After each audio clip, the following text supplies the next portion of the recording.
Welcome to New Hampstead K8's Technology Orientation for the school year of 2025 and 2026.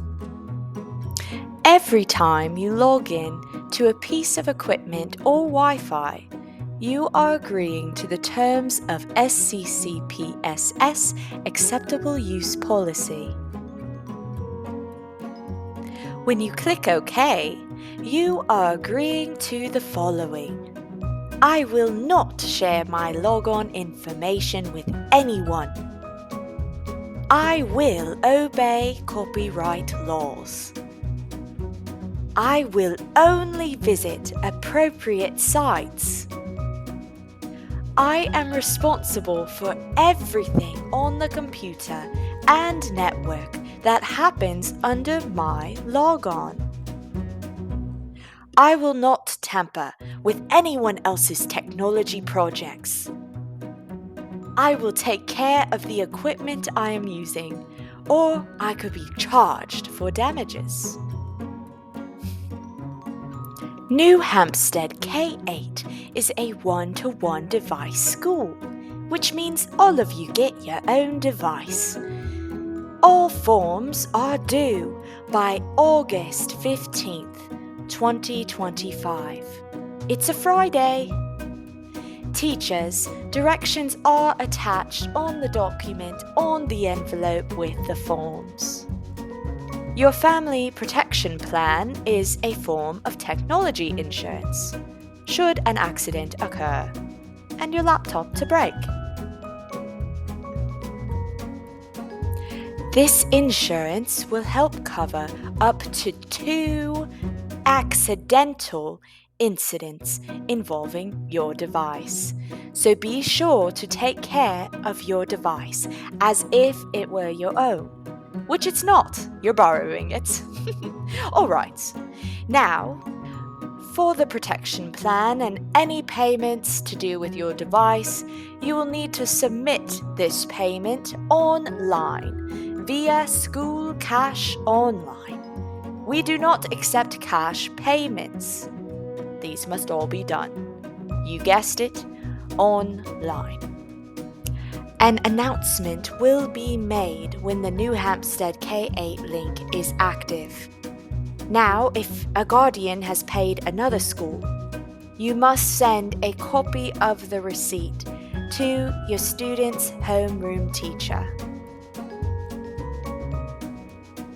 The link is not active yet, so don't go in there. Go in there paying yet.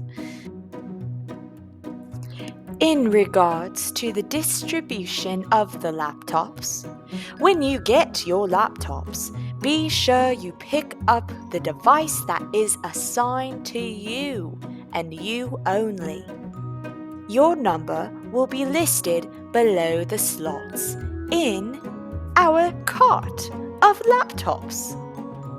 There is a label on your device with your name and your number slot assignment. Do not write on or remove this label.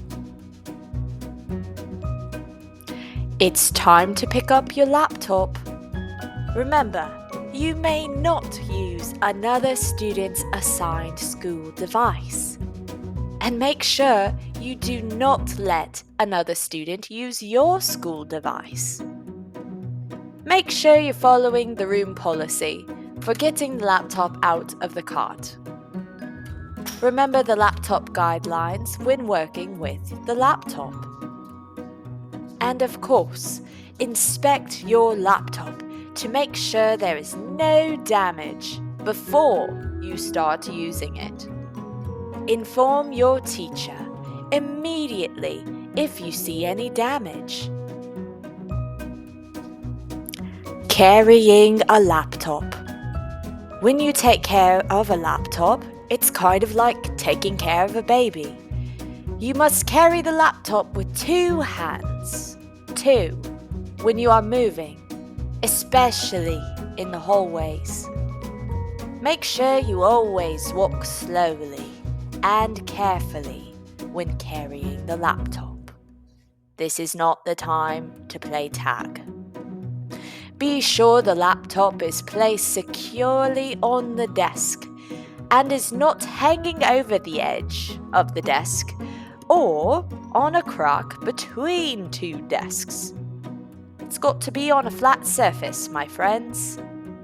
Balance is key. Screens will get damaged when they fall on the floor.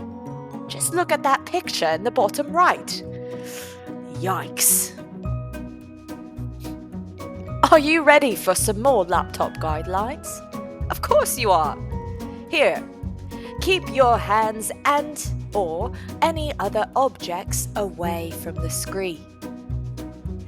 Hold the laptop by the base, not the monitor. It's more sturdy when you hold it from the bottom, like that middle picture. And, of course, snack time is not to be had with the laptop. Do not eat or drink any foods or beverages next to the equipment. No! When you are logging into the laptop, do not share your login info, my friends. That is your business and your business only. And make sure you always log off. That way, no one can see your login or use your laptop under your name.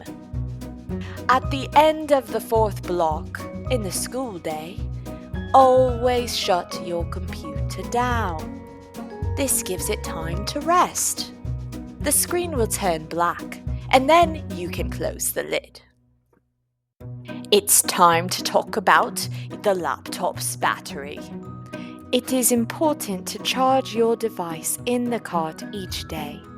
Please plug them in by 3:30 p.m.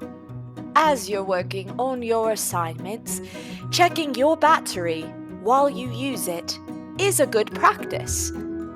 Here's how you do it. Number 1, go to the desktop of your laptop. Number 2, drag your cursor, that's that little pointy mouse thing, over the battery icon in the lower right-hand corner of the screen. Do you see that circle in that picture there? That's the battery icon.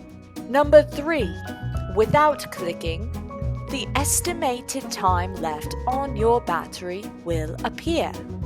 Number 4, always save your work as you go, every time you make changes. This will ensure that if your laptop takes a little nap, you won't lose the work, the hard work that you've put in to your projects.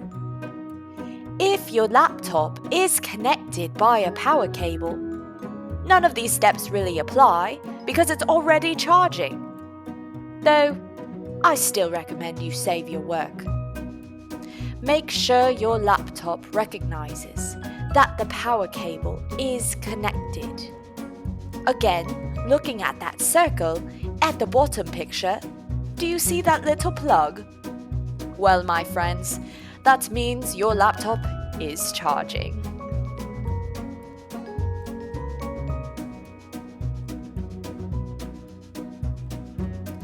At the end of the school day, when it's time to collect all the laptops into the cart, make sure to keep the following in mind.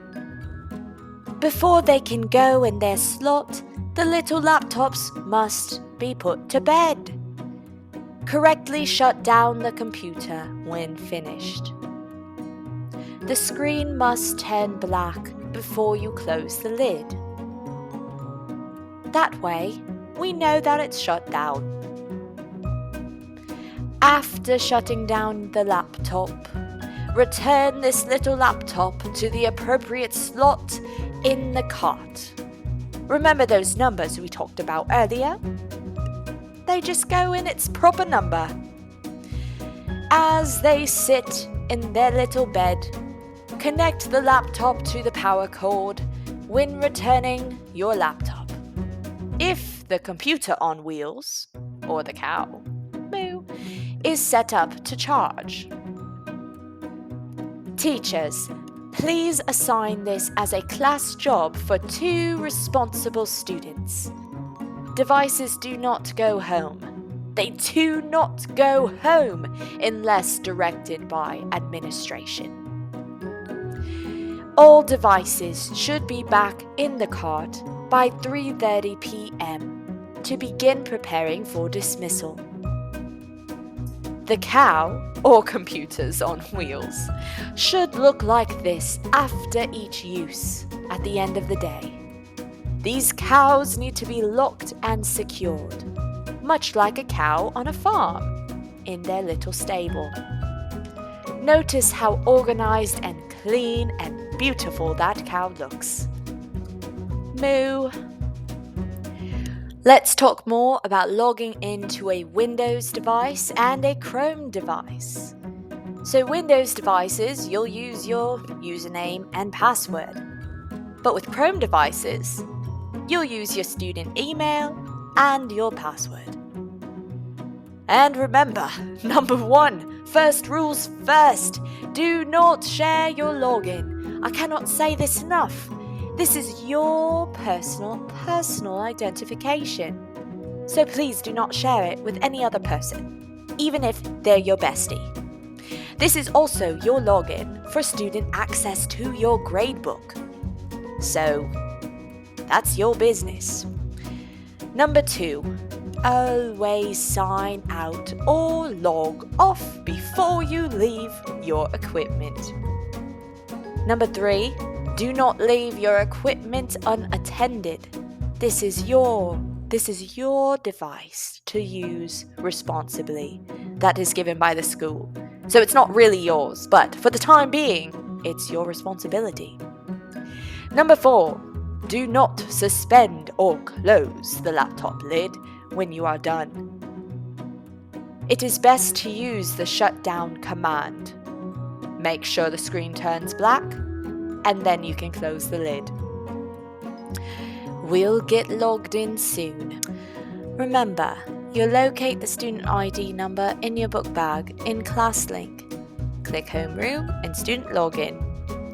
Retrieve student passwords directly from the Student Password Finder app in ClassLink. It looks like this image on the left-hand side. If the student's name does not appear in your ClassLink, teachers, this student does not have an Active Directory account yet. And it may take 72 hours for technology to create.